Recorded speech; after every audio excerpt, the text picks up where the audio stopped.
So hi ಎಲ್ಲರಿಗೂ ನಮಸ್ಕಾರ, welcome back to my kitchen. So ಇವತ್ತಿನ ಬ್ಲಾಗಲ್ಲಿ ನಾನು ಏನಪ್ಪ ಮಾಡ್ತಾ ಇದ್ದೀನಿ ಅಂದರೆ, ಒಂದು ಈವ್ನಿಂಗ್ ಆಗಿತ್ತು, ನಮಗೂ ಬೋರ್ ಆಗ್ತಾ ಇತ್ತು, ಏನಾದರೂ ಮಾಡಬೇಕು ಅಂತ ತಲೆ ಹೊಡ್ತಿತ್ತು. ಸೊ ಎಲ್ಲರೂ ಪಾಸ್ತಾ ಕೇಳಿದ್ರು, ಸೊ ಪಾಸ್ತಾ ಮಾಡಕ್ಕೆ ಬಂದಿದ್ದೀನಿ. And let start that and let's begin. 3, 2, 1 let's begin. So ingredients ಎಲ್ಲ ನೋಡಿಸ್ಬಿಡ್ತೀನಿ. ಸೊ ಇವೆಲ್ಲ ಇಂಗ್ರೀಡಿಯೆಂಟ್ ಏನಂತ ಹೇಳ್ತೀನಿ. ಇದು ಆಯಿಲು, ಗ್ರೌಂಡ್ ನಟ್ ಆಯಿಲ್, ಕಡಲೆಕಾಯಿ ಎಣ್ಣೆ. ಸೊ ಎಣ್ಣೆ ಅಫ್ಕೋರ್ಸ್ ಬೇಕೇ ಬೇಕು ಫ್ರೈ ಮಾಡೋಕ್ಕೆ. ಆ್ಯಂಡ್ ಈರುಳ್ಳಿ, ಇದು 1 ಬಿಗ್ ಸೈಜ್ ಈರುಳ್ಳಿ, 1 ಕಪ್ ಆಗೋಷ್ಟು. ನಿಮಗೆ ಪಾಸ್ತಾ ಎಷ್ಟು ಬೇಕೋ ಅಷ್ಟು ಪಾಸ್ತಾ ತೊಗೋಬೋದು. ಆ್ಯಂಡ್ ನಾನು ಪನ್ನೀರ್ ಕ್ಯೂಬ್ಸ್ ತೊಗೊಂಡಿದ್ದೀವಿ. ಆ್ಯಂಡ್ ಒರಿಗಾನೋ ಬೇಕು, ನಾವು ಪಿಜ್ಜಾದು ಒರಿಗಾನೋನ ಸೇವ್ ಮಾಡಿ ಇಟ್ಕೊಂಡಿದ್ವಲ್ಲ ಅದನ್ನೇ ತೊಗೊಂಡಿದ್ದೀವಿ. ಆ್ಯಂಡ್ ಕ್ಯಾರೆಟ್ ತುರಿದಿರೋದು, ಕ್ಯಾಪ್ಸಿಕಮ್ ಹಚ್ಚಿರೋದು, ಆ್ಯಂಡ್ ಟೊಮ್ಯಾಟೊ ದೊಡ್ಡ ಸೈಡಲ್ಲಿ ಹಚ್ಕೊಳ್ಳಿ, ಬಿಕಾಸ್ ಅದನ್ನ ಹೆಂಗಿರು ನಾವು ರುಬ್ತೀವಿ. ಆ್ಯಂಡ್ ಮಯೋನೀಸ್ ಯಾರು ಬೇಕಾದ್ರೂ ತೊಗೋಬೋದು. Ginger garlic paste, pizza seasoning ಹಾಕೊಳ್ಳಲ್ಲ, let's keep the side. And ಜೀರಿಗೆ, ಧನಿಯಾ ಪುಡಿ, ಆ್ಯಂಡ್ ಇದು ಪಾಸ್ತಾ ಮಸಾಲ ನಿಮ್ಗೆ ಈಸಿಯಾಗಿ ಹೊರಗಡೆ ಸಿಗುತ್ತೆ. ಆ್ಯಂಡ್ ಇದು ಪ್ರೈಸ್ ಎಲ್ಲ ನಿಮಗೆ 20 ರುಪೀಸ್ಗೆಲ್ಲ ಸಿಕ್ಬಿಡುತ್ತೆ. ನಾವು ಒಂದು ½ ಸ್ಪೂನ್ ಹಾಕೋತಿದ್ದೀವಿ. ಆ್ಯಂಡ್ ಇಷ್ಟು ಬೇಕಿರೋದು, ಆ್ಯಂಡ್ ನೀರು ಬೇಕು. These are ingredients, let's begin. So actually pasta ತುಂಬ ಡಿಫ್ರೆಂಟಾಗೂ ಬರುತ್ತೆ. ಈ ಥರ ಬರುತ್ತೆ, ಮತ್ತು ಬೋ ಶೇಪಲ್ಲಿ ಬರುತ್ತೆ, ಉದ್ದುದ್ದಕ್ಕೆ ಬರುತ್ತೆ, ಎಷ್ಟೊಂದು ಥರ ಬರುತ್ತೆ. ನಾವಿಲ್ಲಿ ಈ ಥರ ತೊಗೋತಾ ಇದ್ದೀವಿ. ನಿಮ್ಗೆ ಯಾವ ಥರ ಅವೈಲೇಬಲ್ ಇರುತ್ತೆ ಅದು ತೊಗೋಬೋದು. ಇದೊಂದು ಈ ಬಟ್ಲಲ್ಲಿ ಇಷ್ಟು ತೊಗೋತಿದ್ದೀವಿ. ಸೊ ಇಷ್ಟು ಪಾಸ್ತಾ ನೀವು ನೋಡಿದ ಹಾಗೆ. ಸೊ ನಮಗೆ ಕುಕ್ಕಿಂಗ್ ಈಸಿ ಆಗಬೇಕು ಅಂತ ನಾನು ಬಿಸಿನೀರು ಆಲ್ರೆಡಿ ಕಾಯಿಸ್ಕೊಂಡು ಇದರಲ್ಲಿ ಹಾಕ್ತಾ ಇದ್ದೀನಿ. ಸ್ಟವ್ ಆನ್ ಮಾಡ್ತೀನಿ. ಪಾಸ್ತಾ ಎಲ್ಲ ಮುಳುಗೋಷ್ಟು ನೀರು ಹಾಕೊಳ್ಳೇಬೇಕು.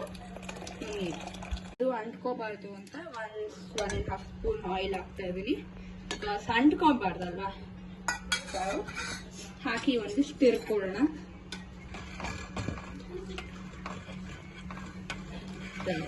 ಇದು ಬೇಯಿಸ್ಕೋಬೇಕು ಒಂದು 10-15 ಮಿನಿಟ್ಸ್. ಸೊ ಈ ಪೇಸ್ಟಲ್ಲಿ ನಾವು ಅದಕ್ಕೆ ಮಸಾಲ ಬೇಕಲ್ವ, ಅದನ್ನು ರುಬ್ಕೊಳ್ಳೋಣ ಬನ್ನಿ. ಸೊ ನಾನು ಹೇಳಿದ್ನಲ್ಲ ಮಸಾಲ ಮಾಡ್ಕೋಬೇಕು ಅಂತ. ಸೊ ಇಲ್ಲಿ ಒಂದು 4 ಸಣ್ಣ ಸೈಜ್ ಟೊಮ್ಯಾಟೋನ ದಪ್ಪ ಕಟ್ ಮಾಡ್ಕೊಂಡಿದ್ದೀನಿ. ನಾವು ರುಬ್ತೀವಿ ಅಂತ. ಸೊ ಇದನ್ನೆಲ್ಲ ಏನು ಬರೀ ಟೊಮ್ಯಾಟೊ ಮಾತ್ರ, ಬಿಕಾಸ್ ಅದು ಸ್ವಲ್ಪ ಸ್ಪೆಷಲ್ ಕೇಸ್ ಅಲ್ವಾ. ಸೊ ಬರೀ ಟೊಮೆಟೊ ಮಾತ್ರ ಈ ಜಾರಲ್ಲಿ ಹಾಕೋಬೇಕು. ಇದ್ರ ಜೊತೆ ನಾವು ಶುಂಠಿ ಬೆಳ್ಳುಳ್ಳಿ ಪೇಸ್ಟ್ ಹಾಕೋಬೇಕು 1 ಸ್ಪೂನು. ಅಥವಾ ಶುಂಠಿ ಬೆಳ್ಳುಳ್ಳಿನೇ ಇದ್ರೆ ನೀವು ಹಾಕೋಬೋದು, ಯಾವುದಾದ್ರೂ ನಡೆಯುತ್ತೆ. ಆ್ಯಂಡ್ ಇದಕ್ಕೀಗ ಧನಿಯಾ ಪುಡಿ ಹಾಕೋತಿದ್ದೀನಿ. ಇದು 1.5 ಸ್ಪೂನ್ ಇದೆ. ಆ್ಯಂಡ್ ಇದಕ್ಕೆ ಈಗ ಸ್ವಲ್ಪ ಉಪ್ಪು ಹಾಕಿ ನೀರು ಹಾಕಿ ಗ್ರೈಂಡ್ ಮಾಡ್ಕೋಬೇಕು.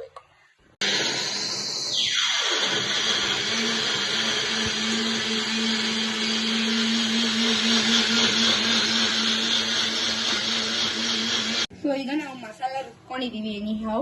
ಸೊ ಈಗ ಇದು ತವಾಡೆ ಕೂಡ ಇಟ್ಟಿದ್ದೀನಿ. ಸೊ ಇನ್ನೊಂದು ಲೈಟ್ ಆನ್, ಇದು ಹಚ್ಚಿಲ್ಲ ಸ್ಟವ್ನ, ಹಚ್ಕೊಳ್ಳೋಣ. ಸ್ಟವ್ ಹಚ್ಚಿದ್ದೀವಿ.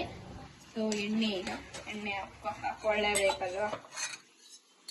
ಎಣ್ಣೆ ಕಾದ ನಂತರನೇ ಬೇರೆ ಕಾರ್ಯಕ್ರಮನೆಲ್ಲ ಮಾಡೋದು. ಒಂದು 2-2.5 ಸ್ಪೂನ್ ಹಾಕೊಂಡಿದ್ದೆ.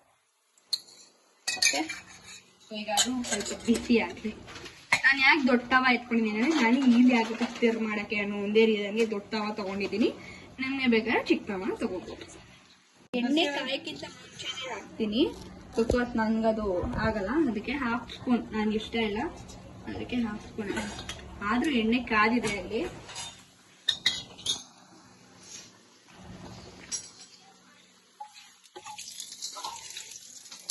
ಈಗ ಈ ಮಸಾಲನ್ನ ಹಾಕೋಣ. ನಂಗೆ ಸ್ವಲ್ಪ ಭಯ ಇದೆ, ಭಯ ಇಲ್ಲ ಅಂತ ಏನಿಲ್ಲ.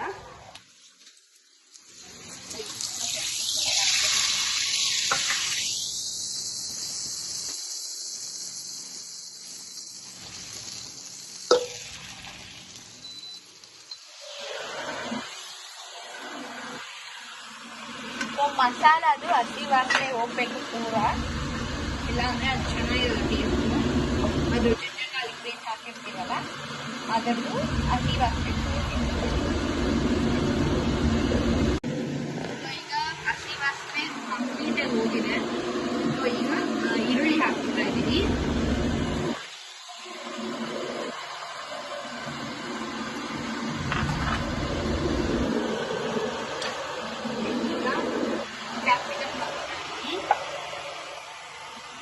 ಒಟ್ಟಿಗೆ ತರಕಾರಿಗಳನ್ನ ಹಾಕೋಬಹುದು. ನಿಮ್ಗೆ ಇನ್ನ ಬೇಕಾದ್ರೆ ಹುಳಿಕಾಯಿ ಹಾಕೋಬಹುದು, ಬಟಾಣಿ ಹಾಕೋಬಹುದು, ಮಶ್ರೂಮ್, ಇನ್ನ ಏನ್ ಬೇಕೋ ಅದು ಹಾಕೋಬಹುದು. ಬಟ್ ನಮ್ಮ ತರಕಾರಿ ಸೂಟ್ ಆಗ್ಬೇಕು. ನಾನೀಗ ಕ್ಯಾರೆಟ್ನ ಹಾಕೋತೀನಿ.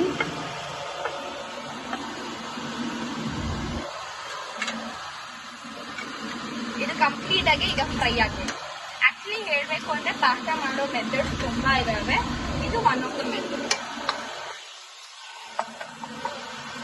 ಈಗಲೇ ಸ್ವಲ್ಪ ನೀರು ಹಾಕೋತಿದ್ದೀವಿ, ಬಿಕಾಸ್ ಇಟ್ಸ್ ಬೆಟರ್. ನೀರು ಹಾಕಿದ್ರೆ ತರಕಾರಿ ಕೂಡ ಬೇಗ ಬೇಯುತ್ತೆ.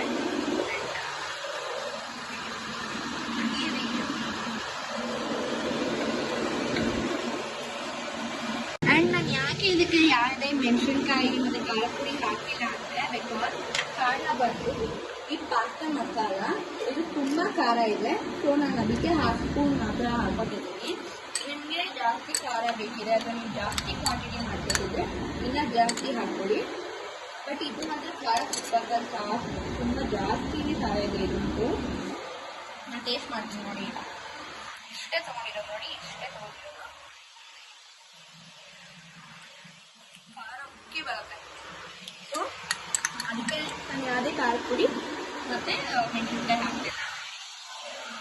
1/2 ಸ್ಪೂನ್ ಇದೆ, 1/2 ಸ್ಪೂನ್ ಪಾಸ್ತಾ ಮಸಾಲ. ನನಗೆ ಫ್ಲೇವರ್ ಕೂಡ ಬರುತ್ತೆ ಪಾಸ್ತಾಗೆ ಪಾಸ್ತಾ ಮಸಾಲ ಹಾಕೋದ್ರಿಂದ. ಆ್ಯಂಡ್ ಇದಕ್ಕೆ ಏನಾದರೂ ಬಾಯ್ಲ್ ಹಾಕ್ತಿದ್ದಿಲ್ಲ, ಪನ್ನೀರ್ ಕ್ಯೂಬ್ಸ್ ಕೂಡ ಹಾಕೋದಿಲ್ಲ. ಇದು ಆ್ಯಕ್ಚುಲಿ ಫ್ರೆಶ್ ಪನ್ನೀರು.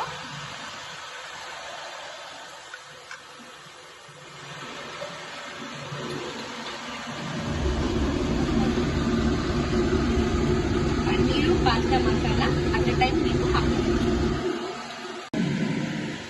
ಪಾಸ್ತಾನ ಹುಷಾರು ಮಕ್ಕಳು ಇಂಥ ಕೆಲಸ ಹೇಳಿ. ನನಗೆ ಇದರಲ್ಲಿ ಎಕ್ಸ್ಪೀರಿಯನ್ಸ್ ಇರೋದ್ರಿಂದ ನಾನು ಇನ್ವೈಟ್ ಮಾಡ್ತಿದ್ದೀನಿ. ಇಲ್ಲ ಅಂದರೆ ನೀವು ಹೆಲ್ಪ್ನ ಕೇಳಿ. ಈಗ ಪಾಸ್ತಾನ ಹಾಕೋತಾ ಇದ್ದೀನಿ. ಹಾಕೊಂಡು ಇದನ್ನ ಈಗ ಚೆನ್ನಾಗಿ ಮಿಕ್ಸ್ ಮಾಡ್ಕೋಬೇಕು. ಸೊ ಈಗ ಚೀಸ್ ಹಾಕ್ತಾ ಇದೀವಿ. ಆಸ್ ಮಿಂಗು ಸೈಡ್ ಸೊ ಇದು ಖಾರ ಇದ್ರ ಮೇಲೆ ಇಟ್ಟರೆ ಸಾಕು. ಅದೇ ಮೆಣಸಿನಕಾಯಿ ಚೆನ್ನಾಗಿ. ಇದನ್ನ ನಾವು ಯೂಟ್ಯೂಬಲ್ಲಿ ನೋಡಿರೋದು.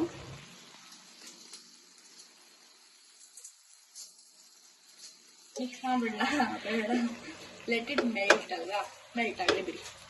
ಓಕೆ, ಈಗ ನಿಮ್ಮೊಂದು ಪ್ರಶ್ನೆ ಕೇಳ್ತೀನಿ. ಬಟರ್ ಬೇಗ ಮೆಲ್ಟ್ ಆಗುತ್ತಾ, ಚೀಸ್ ಬೇಗ ಮೆಲ್ಟ್ ಆಗುತ್ತಾ ಅಂತ. ಸೊ ಅದರ ಆನ್ಸರ್ನ ಕಮೆಂಟಲ್ಲಿ ತಿಳಿಸಿ. ಚೀಸ್ ಹಾಕಿದಾಯ್ತು, ಮಿಕ್ಸ್ ಮಾಡಿದ್ರೆ ಈಗ so pasta is almost done. So pasta is ready. So stove off ಮಾಡಿ. Pasta is done.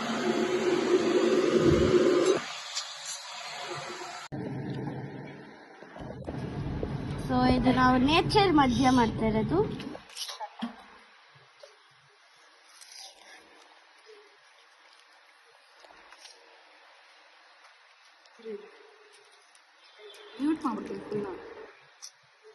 ಸೊ ನಾವು ಪಾಸ್ತಾ ಮಾಡ್ಕೊಂಡು ಆಲ್ರೆಡಿ ತಿಂತಾ ಇದ್ದೀವಿ 3 ಜನನು. ನಮ್ಮ ಅಮ್ಮನೂ ತಿಂದರು. And it is too delicious. ನೀವು ಮನೇಲಿ ಟ್ರೈ ಮಾಡಿ, ಹಾಗೂ ಚೆನ್ನಾಗಿದ್ರೆ ಕಮೆಂಟ್ ಬಾಕ್ಸ್ ಅಲ್ಲಿ ಕಮೆಂಟ್ ಹಾಕಿ. So thank you for watching our video. Bye. ಹಾಗೂ ನಿಮಗೆ ಈ ವಿಡಿಯೋ ಇಷ್ಟ ಆಗಿದ್ರೆ ಲೈಕ್ ಮಾಡಿ, ಶೇರ್ ಮಾಡಿ, ಹಾಗೂ ಸಬ್ಸ್ಕ್ರೈಬ್ ಮಾಡೋದು ಮಾತ್ರ ಮರಿಬೇಡಿ. ಬಾಯ್.